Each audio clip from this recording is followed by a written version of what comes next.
Hey everyone, this week I've got the keys to this 2020 Toyota 86 Hakone Edition. Everyone knows the 86 by now. It's been on sale since 2012. It was originally offered as a Scion under the FR-S name.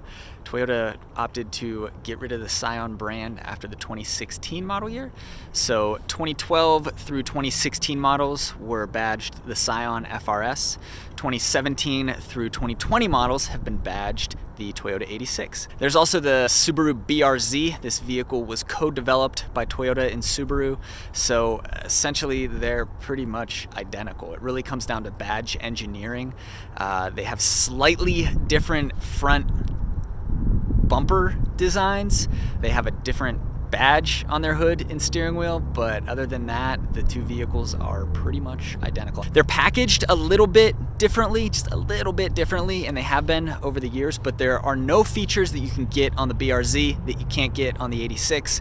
There are no features you can get on the 86 that you can't get on the BRZ. Basically, same vehicle, just badge engineered. But with that, let's do a quick tour of this 86. We'll talk a little bit about what exactly you get with the Hakone Edition, which is new for 2020, and then I'll share my thoughts on this rear-wheel drive 4-passenger sports car. Yeah, it's 4 passengers. I keep wanting to call it a 2-seater.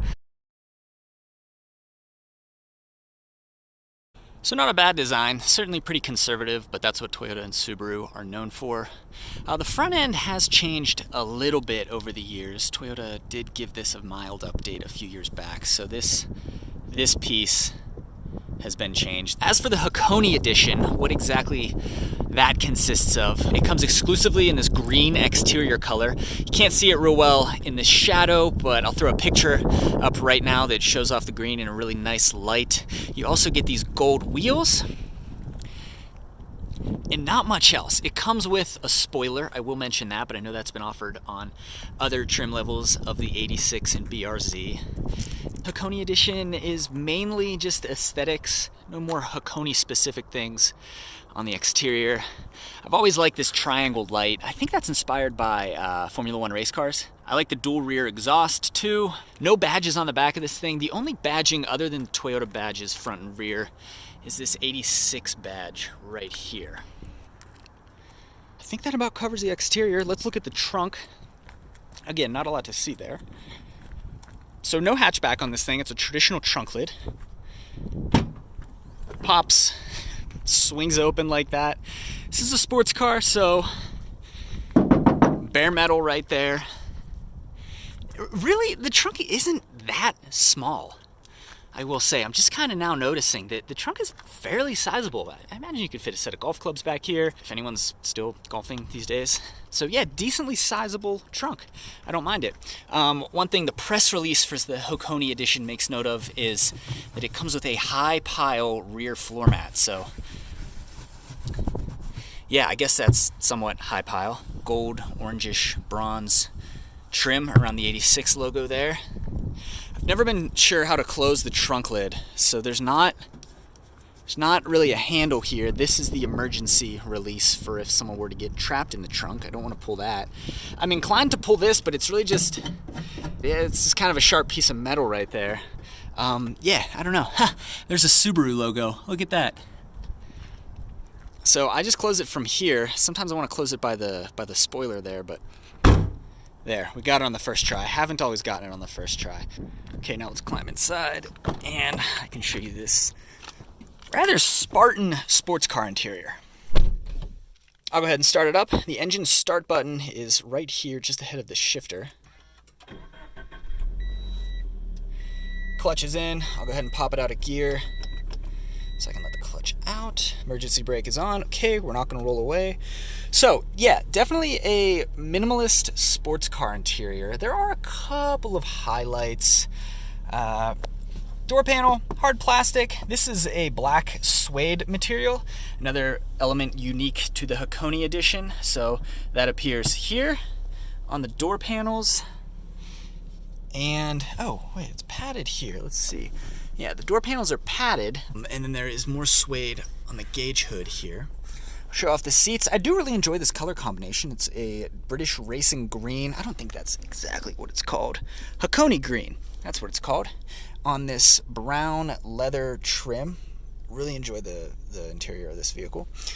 Another feature for the Hakone is this leather-bound owner's manual. So, you know, the 2 or 3 times you get your owner's manual out, you get to experience this nice brown leather. And then I will pull out the key here. So the key comes wrapped in brown leather as well. That's a little sock. Everything's embossed with the 86 logo. Okay, I think now we finally covered all the Hakone stuff. But anyway, window sticker. So 2020 Toyota 86 Hakone Edition. So it is in Hakone green, and its place of assembly is Gunma, Japan. That's fun. Fuel economy is pretty whatever. You don't buy this car for fuel economy. 21 mpg city, 28 mpg highway, 24 combined, and that's with this 6-speed manual. The only transmission you should really get with this car, although it is available with a 6-speed automatic. Under the hood is a 2-liter Boxer 4-cylinder. That's Subaru's Boxer design that allows the vehicle to have a really low center of gravity. So that engine with the 6-speed manual transmission puts out 205 horsepower. Power's never really been the name of the game with the 86. Since this thing was launched, people have been begging for a high power version. And now that we're getting a lower power version of the Supra for 2020, I doubt the 86, even in its next generation, will come with much more power, but I guess we'll find out. There are rumors that it'll be getting more power. What else do you get with this thing? 6-speed manual, 17-inch wheels, ventilated disc brakes, McPherson strut front suspension, Torsen limited slip differential. Not a lot of options here. In fact, really no options. You pretty much get what you get with the Hakone. This infotainment screen really isn't that bad. It's 7 inches. It feels like an aftermarket drop-in head unit. One complaint I have is that there's no volume knob. You have to use these buttons here. But it does have Android Auto and Apple CarPlay, which is really cool. Also, I'm not sure if this is a Subaru infotainment system, but I know it's not Toyota's setup. So that's something that's unique with the 86. But anyway, back to the window sticker. There you go. You can get a pretty good view of the whole thing there. Total price for this vehicle is just a hair under $31,000. Beyond that, the interior isn't super nice, but it does feel solid. This is a rubber soft touch dashboard. That rubber extends all the way over here. Feels pretty good. I like it. Like I said, suede surround all through there. Vents are circular on either side here, and then this kind of half moon cluster right here. Infotainment system, like I said, I don't mind it. Your only clock is right here. Controls, not bad. It's a really simple old school layout. You get this red old school digital clock set up here. So what do you have? Temperature, dual zone temperature, that's cool. And then fan speed and stuff is controlled right here. There's this switch panel here that's all for the HVAC controls. Engine start stop, USB port, and yep, an aux port. So the USB port is where you plug in to use Android Auto and Apple CarPlay. Little pocket right here. I don't know if this was designed back when iPhones were a lot slimmer, but maybe you can fit a parking stub or a toll ticket right here, but not really many other uses for this pocket. 6-speed manual transmission. Here's how reverse works. You've got this little collar right here. Clutch is in, don't worry. You pull up on it and then you can access reverse. So without it, it only goes over that far. With it, pull up on it and then you can actually go into reverse. Backup camera, which is federally mandated now. Apparently they couldn't figure out how to integrate it into this screen, or maybe they just wanted to use one that was so low resolution that they didn't want to put it on a screen this big. But backup camera is in the rear view mirror here, which takes a little bit of getting used to. At least it has one. Granted, it's federally mandated now, so every new vehicle has to come with a backup camera these days. But yeah, it's up here in the 86. That's kind of weird. Took me a little bit to get used to, but we'll pop it out of reverse. Leave it in neutral. Emergency brake, good old mechanical emergency brake because this is an old school sports car.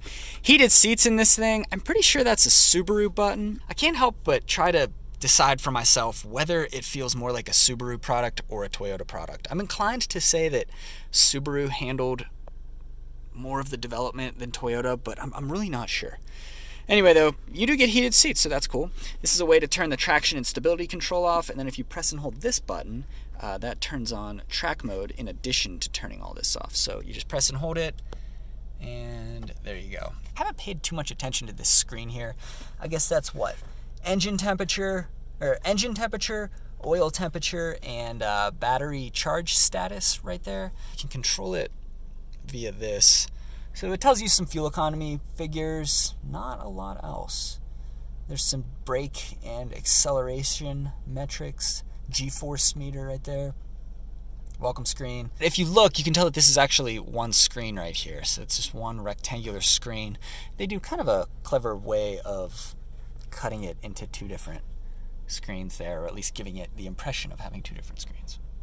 Like I mentioned, this vehicle has a back seat. I don't understand why the new Supra is bigger, more powerful, and more expensive, and it doesn't have a back seat. Maybe because the new Supra is a BMW Z4. But yeah, this has a back seat. Really, really weird. There is no space back there. I'm gonna try to climb back there and just see, but prepare yourselves for a lot of shaky camera work because this is not gonna be easy.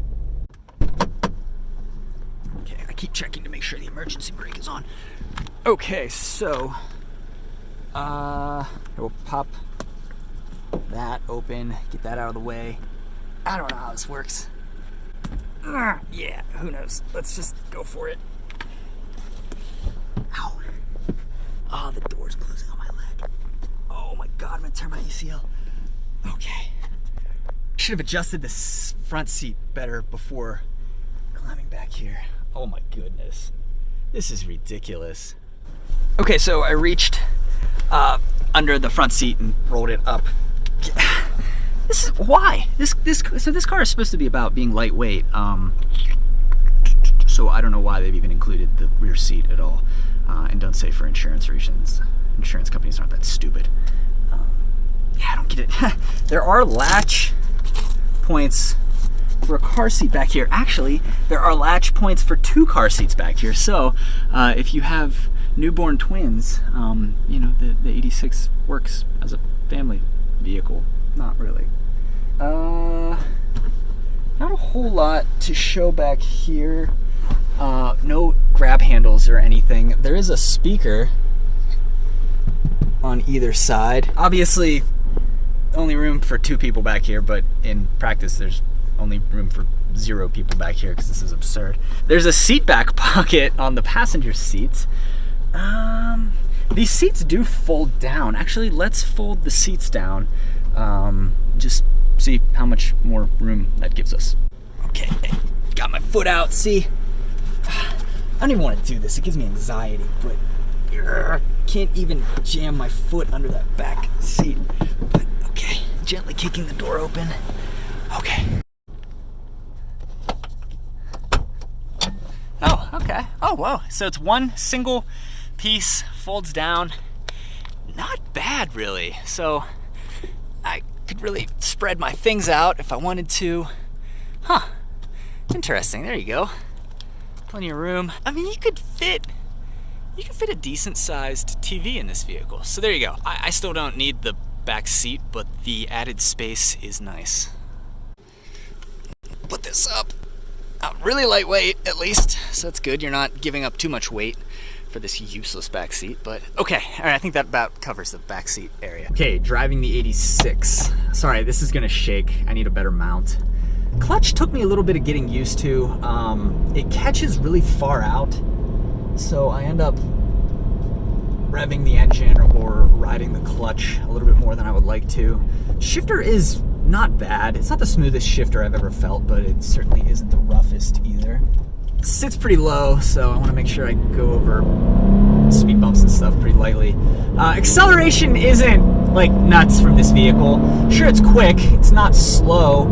205 horsepower in the manual. Not a muscle car, that's for sure. Handling's really nice. It's got a small steering wheel. Handling is good. Balance feels pretty good. You can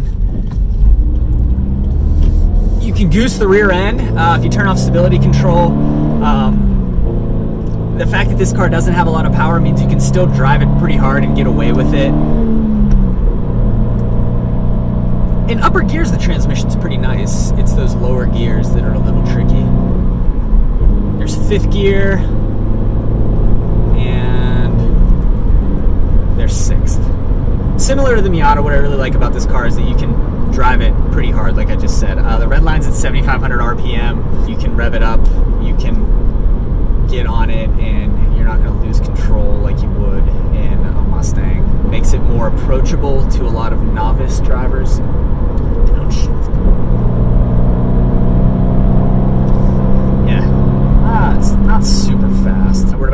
2,000 RPM, about 2,800. Coming up to a red light. Let's see how good I am at downshifting. We will go to third. Not too bad. Yeah, so I've had this car for a week. I'm pretty good at the clutch by now. I've gotten used to it. We'll go downhill here. See what second gear feels like downhill. So yeah, it holds at about 2,000 RPM at 15 miles per hour.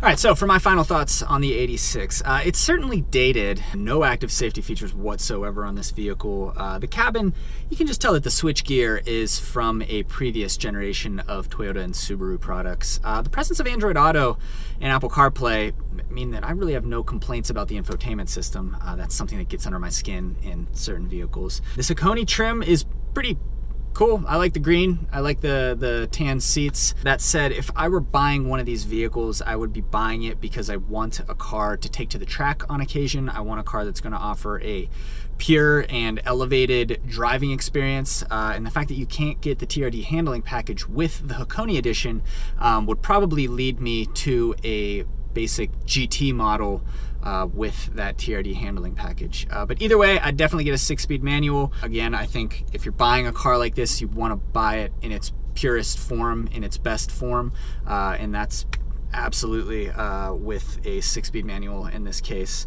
In terms of competitors, if you're looking for an affordable rear-wheel drive sports car, you've really only got two options in this category, this size, and that's the 86 BRZ twins and the Mazda Miata. I've driven a new updated Mazda Miata RF. I loved it.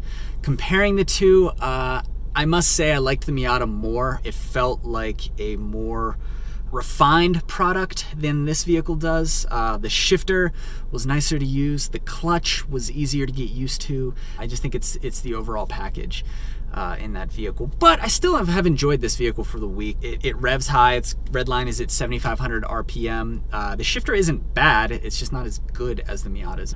Same with the clutch. Just took a little bit of getting used to. Acceleration isn't really anything remarkable with this car, but that's not the point of a vehicle like this. Certainly you could cross shop this with a 4-cylinder EcoBoost Ford Mustang. Even though they're both 4 cylinders, though, that vehicle is going to have way more power than this, a lot more aggressive. This is more about driving purity, and you know, Toyota and Subaru have for the most part achieved that. It just doesn't blow me away like the Miata did. You know, I don't have the opportunity to drive these vehicles on a racetrack. I think if you got this on a track, maybe you would feel differently about it.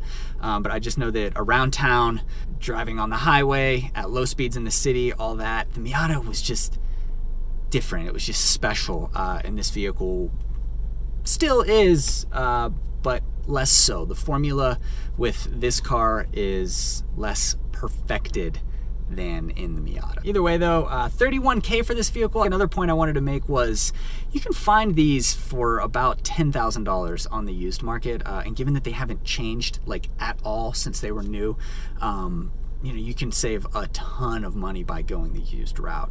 That's probably what I would recommend. Spend maybe $12,000-$14,000 on a earlier 2012, 2015 model year 86. That's a pretty good value. So I think those would be my two takeaways. Not quite as good as the Miata, still pretty fun though, and maybe a better value on the used market. So I think that probably wraps up the 86. Thank you for watching.